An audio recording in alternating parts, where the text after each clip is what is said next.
Hi മക്കളെ, നമസ്കാരം.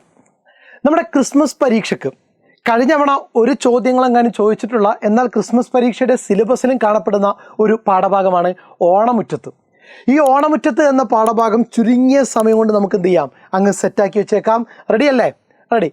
വൈലോപ്പിള്ളി ശ്രീധരമേനോൻ്റെ കവിതയാണ് ഓണമുറ്റത്ത്. വൈലോപ്പിള്ളി ശ്രീധരമേനോനെ മലയാള സാഹിത്യത്തിലെ കാച്ചിക്കുറുക്കിയ കവിതകളുടെ ഉപജ്ഞാതാവ് എന്നാണ് അറിയപ്പെടുന്നത്. കാച്ചിക്കുറുക്കിയ കവിതകളുടെ ഉപജ്ഞാതാവ്. അപ്പോൾ കാച്ചിക്കുറുക്കിയ കവിയാണ് ആര്? വൈലോപ്പിള്ളി ശ്രീധരമേനോൻ എന്ന് വേണമെങ്കിൽ എന്ത് ചെയ്യാം, പറയാം. അദ്ദേഹത്തിൻ്റെ ഓണമുറ്റത്ത് എന്ന പാഠഭാഗം നമുക്ക് എന്ത് ചെയ്യുന്നുണ്ട്, പരീക്ഷയ്ക്ക് ചോദിക്കുന്നുണ്ട്. അപ്പോൾ അതിനകത്തുള്ള അതിൻ്റെ കണ്ടൻറ്റും അതിൻ്റെ ചോദ്യോത്തരങ്ങളും എന്ത് ചെയ്യാം, നമുക്കൊന്ന് പരിശോധിക്കാം ചുരുങ്ങിയ സമയം കൊണ്ട്. വൈലോപ്പിള്ളി ശ്രീധരമേനോൻ എറണാകുളത്തെ കലൂരിലാണ് വൈലോപ്പിള്ളി ശ്രീധരമേനോൻ ജനിച്ചത്.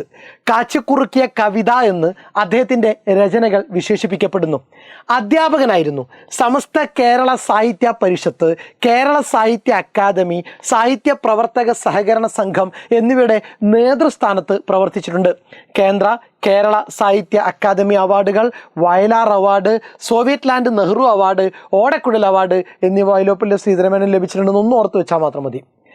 അദ്ദേഹത്തിൻ്റെ പ്രധാന കൃതികൾ കന്നിക്കൊയ്ത്ത്, ശ്രീരേഖ, കുടിയൊഴിക്കൽ, ഓണപ്പാട്ടുകൾ, കുന്തിമണികൾ, വിത്തും കൈക്കോട്ടും, കടൽക്കാക്കകൾ, കൈപ്പൊല്ലരി, വിടാമകരക്കൊയ്ത്ത് ഇങ്ങനെ തുടങ്ങിയതാണെന്നൊന്ന് ഓർമ്മിച്ച് വെക്കുക. പാഠസംഗ്രഹത്തിലേക്ക് വരാം.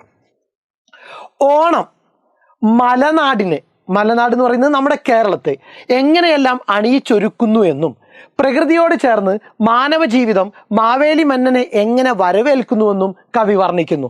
ഓണത്തപ്പനെ കുറിച്ചുള്ള ചിന്തകൾ കവി എന്ത് ചെയ്യുന്നു, പുള്ളുവനാക്കുന്നു. ആദ്യം ഓണം മലനാടിനെ എങ്ങനെ വരവേൽക്കുന്നു എന്നുള്ളതാണ് എന്ത് ചെയ്യുന്നത്, പരാമർശിക്കപ്പെടുന്നത്. ഓണം നമ്മുടെ മലനാടിനെ എങ്ങനെയെല്ലാം അണിയിച്ചൊരുക്കുന്നു, മാവേലിയെ വരവേൽക്കാൻ വേണ്ടിയിട്ട് പ്രകൃതിയോട് ചേർന്ന് മാനവ ജീവിതം മാവേലി മന്നനെ എങ്ങനെ വരവേൽക്കുന്നുവെന്നും കവി വർണ്ണിക്കുന്നു. ഓണത്തപ്പനെ കുറിച്ചുള്ള ചിന്തകൾ കവിയെ പുള്ളുവനാക്കുന്നു. ഈ നാടിൻ്റെ സംസ്കാരത്തെയും പാരമ്പര്യത്തെയും സംരക്ഷിക്കുകയാണ് തൻ്റെ കാവ്യലക്ഷ്യമെന്ന് കവി സൂചിപ്പിക്കുന്നു.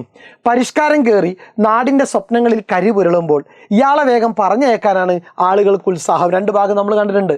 എങ്കിലും കവിയുടെ ആത്മാഭിമാനത്തെ തളർത്താൻ അവർക്ക് കഴിയുന്നില്ല.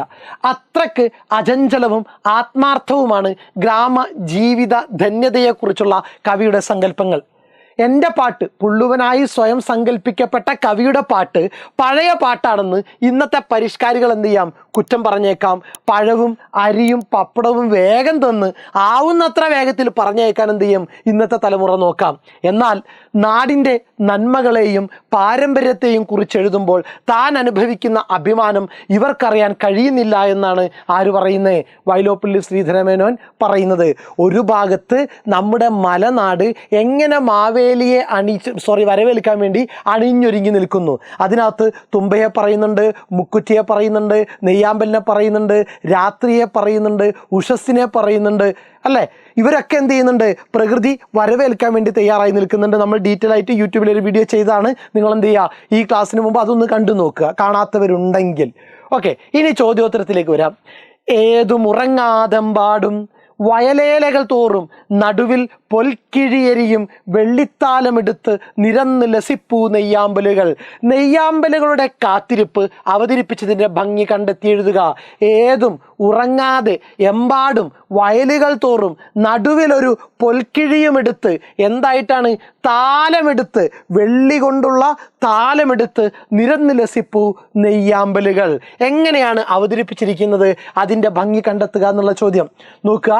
മാവേലി മന്നനെ സ്വീകരിക്കുന്നതിന് വേണ്ടി അല്പം പോലും ഉറങ്ങാതെ വയലുകൾ തോറും വെള്ളിത്താലത്തിൻ്റെ മധ്യത്തിൽ എരിയുന്ന സ്വർണ്ണക്കിഴിയുമായി നെയ്യാമ്പലുകൾ ശോഭിക്കുന്നു. ഇതളുകൾ വിടർത്തി അതിൻ്റെ നടുവിൽ പൊൽക്കിഴി പോലെ സൗന്ദര്യത്തോടെ നിൽക്കുന്നു. ഇത് കണ്ടാൽ വെള്ളിത്താലത്തിൽ പൊന്നിൻ്റെ കിഴി വെച്ചതുപോലെ തോന്നുന്നു. സെറ്റാണോ? ആമ്പൽ എങ്ങനെ വരവേൽക്കുന്നു എന്നുള്ളത് ഇവിടെ പറഞ്ഞു നോക്കുക. ദെൻ നെക്സ്റ്റ്, തിരികൾ തെറുത്തു കൊളുത്താനുറ്റ മുഹൂർത്തം കാത്ത് കുഴഞ്ഞു മടങ്ങിയ കരവിരലോടെ ദീപക്കുറ്റികൾ നാട്ടിയിരിപ്പൂ നറുമുക്കുറ്റികൾ. മുക്കുറ്റിക്ക് നൽകിയിരിക്കുന്ന മാനുഷിക ഭാവം വിശകലനം ചെയ്ത് കുറിപ്പ് തയ്യാറാക്കുക. മുക്കുറ്റിപ്പൂവും മനുഷ്യർ വരവേൽക്കുന്ന പോലെ തന്നെയാണ് മാവേലിയെ വരവേൽക്കാൻ വേണ്ടി തയ്യാറെടുത്ത് നിൽക്കുന്നത്. അത് നമ്മൾ എന്ത് ചെയ്യണം, പാഠഭാഗത്തിനെ ബേസ് ചെയ്തുകൊണ്ട് സമർത്ഥിക്കണം. നോക്കുക, മുക്കുറ്റിപ്പൂവിൻ്റെ രൂപപരമായ സവിശേഷത മുക്കുറ്റിപ്പൂവിൻ്റെ രൂപപരമായ സവിശേഷത വർണ്ണിച്ചിരിക്കുന്നതിലാണ് മാനുഷിക ഭാവം നിഴലിക്കുന്നത്. മുക്കുറ്റിച്ചെടിയുടെ നീണ്ട ഒരു ചെറിയ തണ്ടിലാണ് കൈവിരലുകൾ മടങ്ങിയതുപോലുള്ള അതിൻ്റെ പൂവും മുട്ടും. ഇവ നീളൻ തണ്ടിൽ സ്ഥിതി ചെയ്യുന്നത് കണ്ടാൽ ദീപക്കുറ്റികൾ നാട്ടിയതുപോലെ തോന്നും. മാറ്റിയതല്ല, ദീപക്കുറ്റികൾ നാട്ടിയതുപോലെ എന്ത് ചെയ്യും തോന്നുമെന്നാണ് പറയുന്നത്.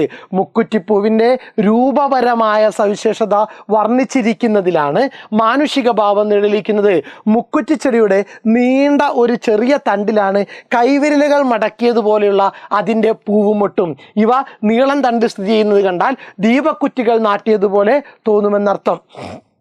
മലയാള ദേശം മാവേലി തമ്പുരാനെ വരവേൽക്കാൻ ഒരുങ്ങുന്നത് ആരൊക്കെയാണെന്നാണ് ഓണമുറ്റത്ത് എന്ന കവിതയിൽ പറയുന്നത്.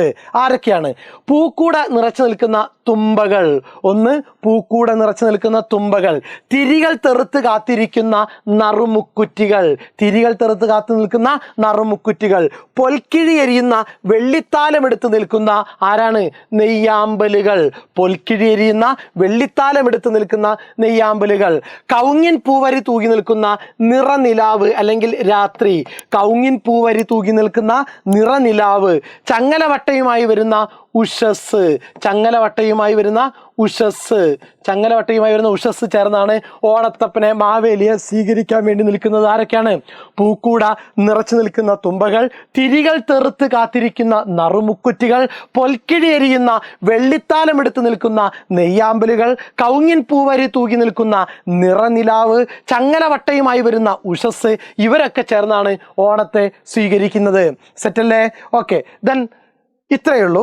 ഇത്രയും ചോദ്യങ്ങൾക്ക് ഉത്തരം നിങ്ങൾ പഠിച്ചു കഴിഞ്ഞാൽ ഇതിൽ നിന്ന് ഏത് ചോദ്യം വന്നാലും നമുക്ക് എന്ത് ചെയ്യാൻ പറ്റും? അറ്റൻഡ് ചെയ്യാൻ പറ്റും. അപ്പം നന്നായിട്ട് ക്ലാസ് എന്ത് ചെയ്യുക? ഒരു തവണ കൂടി കേൾക്കുക. നിങ്ങളുടെ വിലയേറിയ അഭിപ്രായങ്ങളും നിർദ്ദേശങ്ങളും വിട്ടുപോകാതെ എന്ത് ചെയ്യുക മക്കളെ? കമൻറ്റ് ബോക്സിൽ രേഖപ്പെടുത്തുക. ക്ലാസ് ഇഷ്ടപ്പെട്ടിട്ടുണ്ടെങ്കിൽ എന്ത് ചെയ്യുക? ലൈക്ക് ചെയ്യുക. സബ്സ്ക്രൈബ് ചെയ്യാത്ത ആരെങ്കിലും കാണുന്നുണ്ടെങ്കിൽ എന്ത് ചെയ്യുക? തീർച്ചയായിട്ടും ചാനൽ സബ്സ്ക്രൈബ് ചെയ്യുക. Okay, thank you.